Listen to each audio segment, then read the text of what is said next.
వెంకటరమణారెడ్డి గారు కామారెడ్డి నియోజకవర్గంలో భారతీయ జనతా పార్టీ ఎదుగుదలకు చేస్తున్న కృషి,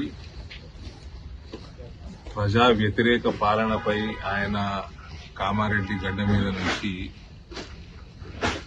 చేస్తున్న యుద్ధం, ప్రజల సంక్షేమం కోసం ఆయన పడుతున్న తాపత్రయం, ప్రజలలో భారతీయ జనతా పార్టీకి పెరుగుతున్న ఆదరణ, ఇవన్నీ జీర్ణించుకోలేక కల్వకుంట్ల చంద్రశేఖరరావు యావత్ తెలంగాణలో హుకుం చెలాయిస్తున్నాడు, రజాకర్ల హుకుం చెలాయిస్తా ఉన్నాడు. ప్రజాస్వామ్యాన్ని తొక్కైనా సరే ప్రభుత్వం టీఆర్ఎస్ ప్రభుత్వంలో ఉండాలా, కల్వకుంట్ల కుటుంబం తెలంగాణని ఎప్పటికీ పాలన చేయాలా అన్న పగటి కలలు అంటా ఉన్నాడు. ఇవాళ వెంకటరమణారెడ్డి గారు 6 రోజుల దీక్ష ఆల్రెడీ చేసి ఇవాళ ఆమరణ దీక్షకి కంకణం కట్టుకున్న విషయం మనకు తెలుసు. అది తెలుసుకున్న పోలీసులు మబ్బున్నే ఆయనని అరెస్ట్ చేసి 2-3 జిల్లాలలో తిప్పుకుంటా, 4-5 పోలీస్ స్టేషన్లలో తిప్పుకుంటా ఇక్కడికి రామారెడ్డికి తీసుకురావడం జరిగింది. ధరణి పోర్టల్లో ఉన్న భయంకరమైన స్కామ్, ప్రజల్ని ఏ రకంగా, రైతుల్ని ప్రత్యేకంగా పీడిస్తున్న ఈ ధరణి పోర్టలు, ధరణి స్కీము, దాంట్లో ఉన్న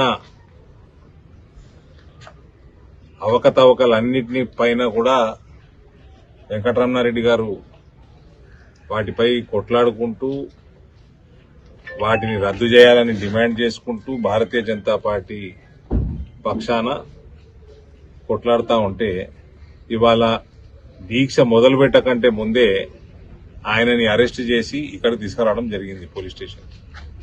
అయినా కూడా వెంకటరమణారెడ్డి గారు ఆమరణ దీక్ష కంటిన్యూ చేస్తున్నాడు. పోలీస్ స్టేషన్లో పచ్చి మంచినీళ్లు కూడా ముట్టుకునే పరిస్థితి లేదు. ఆయనకి పూర్తి సంఘీభావం తెలియజేయడానికి తోటి కార్యకర్తగా నేను ఇవాళ రావడం జరిగింది. కేసీఆర్ ఈ దౌర్జన్యం, పోలీసులని వాడుకొని భారతీయ జనతా పార్టీ కార్యకర్తల్ని, నాయకుల్ని కంట్రోల్ చేద్దాం అనుకుంటే ఇది ఎక్కువ రోజులు కొనసాగేది కాదు. ఇవాళ ధరణి పోర్టల్లో ఎట్లా ఉంది దాని పరిస్థితి అంటే, రమణారెడ్డి గారు చెప్తా ఉన్నారు, 13,000 రూపాయలు కట్టి చాలాన్ తెచ్చుకుంటే రిజిస్ట్రేషన్కి పోయినాక ఆడ ధరణిలా కనబడతలేదు అని పనికిమాలిన ఎక్స్క్యూజులు ఇచ్చి ఆ రోజు రిజిస్ట్రేషన్ చేయకుండా వాపసు పంపించి రైతుని మళ్ళా ఆయన 4 రోజులు అయినాక మళ్ళా రిజిస్ట్రేషన్కి ప్రయత్నం చేస్తే మళ్ళా 13,000 కట్టాలా. ఎన్నిసార్లు చేసినా అన్ని 13,000 కట్ట. ఇది పూర్తిగా దోపిడీ జరుగుతా ఉంది. ధరణి పోర్టల్ ఎట్లుందంటే ఎవరో కాదు, దానికి నేను కూడా విక్టిమే. మా నాయనకి నిజామాబాద్ రింగ్ రోడ్కి 2 ఎకరాలు 3 ఎకరాలు ఉన్నది. అది నా పేరు మీద చేసుకోవాలనే చేసుకున్నది. ధరణిలో లేదట, వాళ్ళు చేయరట.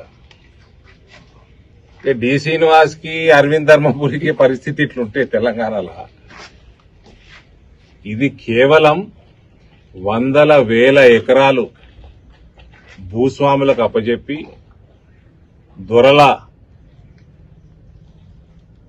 దొరలకు అప్పజెప్పనీకనే ఈ ధరణి పోర్టల్ తీసుకురావడం జరిగింది. తెలంగాణ 1,000 కోట్ల భూములు, ప్రభుత్వ భూములు గాని, పేద ప్రజల భూములు గాని, రైతుల భూములు గాని, ప్రైవేటోళ్ల భూములు గాని వేసుకపోనీకనే కల్వకుంట్లోళ్ళు ఈ ధరణి పోర్టల్ తీసుకురావడం జరిగింది.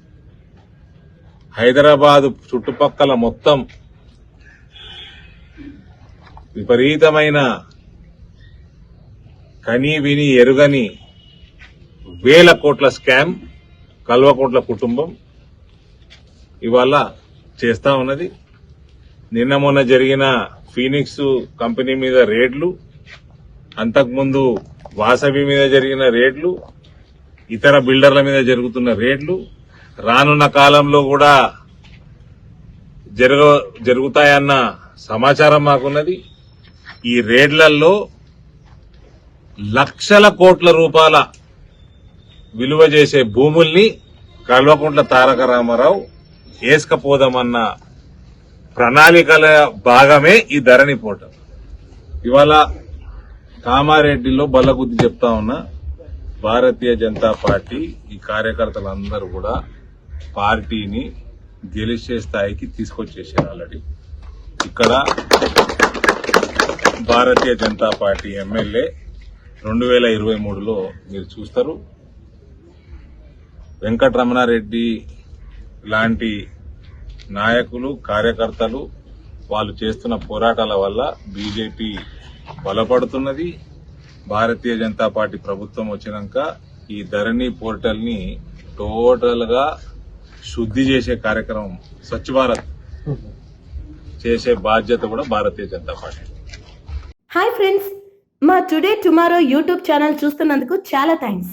మరిన్ని లేటెస్ట్ వీడియోస్ కోసం వెంటనే సబ్స్క్రైబ్ చేయండి. అలాగే ఈ బెల్ ని కూడా రింగ్ చేసేయండి. మా నోటిఫికేషన్స్ అన్ని మీ మొబైల్లో వస్తాయి. అలాగే మా వీడియోస్ మీకు నచ్చితే లైక్ చేయండి, షేర్ చేయండి, నచ్చకపోతే కామెంట్ చేయండి.